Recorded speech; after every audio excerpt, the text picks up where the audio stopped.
The village of Abodola. Long ago, in the lush kingdom of Abodola, there lived a wealthy but foolish chief named Izmbik. He was as wide as an elephant, as loud as a talking drum, and as proud as a rooster that had just learned to crow.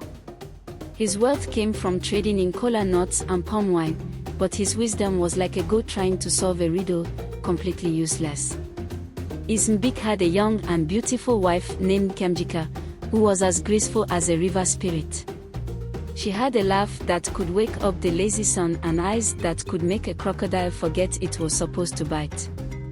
However, there was one problem in their home. After years of marriage, Nkemjika had not given birth to a child. Izmbik, fearing that people would call him a weak man, sought out Dibia Okpoko, the village's most infamous medicine man, known for his long beard, unpredictable spells, and love for palm wine more than his own magic. The mysterious prophecy. Dibia Okpoko lived in a hut that smelled of old bones and mischievous spirits. When Izmbik arrived, the old sorcerer stroked his beard, muttered something to his pet tortoise, which had 2 heads, and threw a handful of cowrie shells onto the ground. The spirits say your problem is stubborn like a mosquito in the night, Dibia Okpoko said. But fear not. There is a remedy. What must I do, great Dibia? Izmbik asked, wiping sweat from his forehead.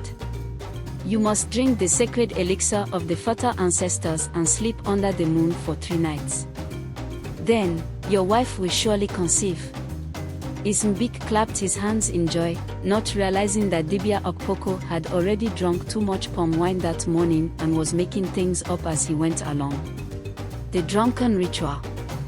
That night, Izmbik, filled with excitement, drank the elixir, which tasted like river mud and pepper, and went to lie outside under the full moon.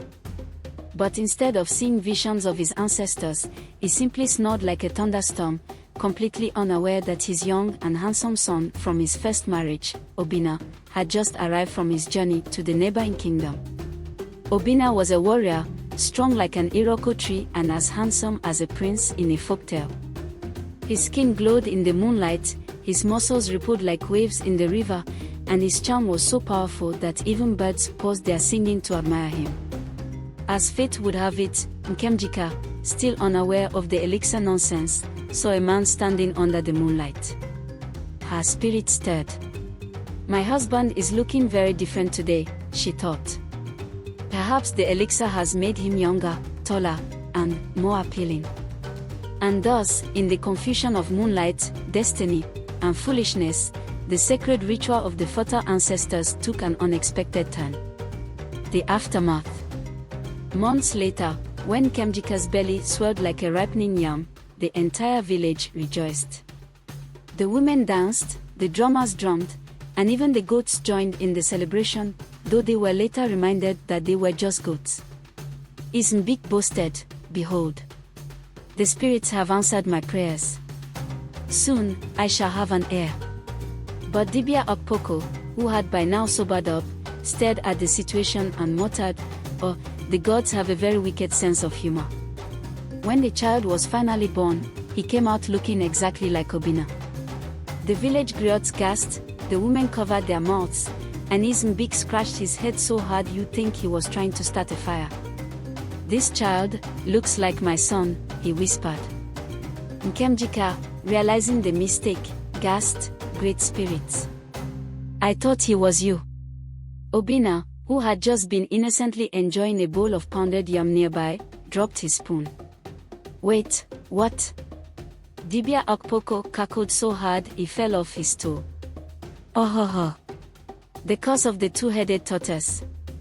The son has become the father's father." The entire village erupted into chaos. The goats started bleating like gossiping aunties. The drummers dropped their drums in shock.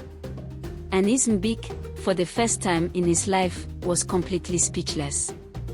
The lesson of the tale.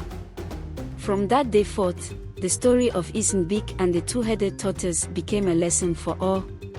1. Do not trust a medicine man who drinks more palm wine than water. 2. If something seems too good to be true, it probably is. 3. Always confirm who you're talking to, especially at night.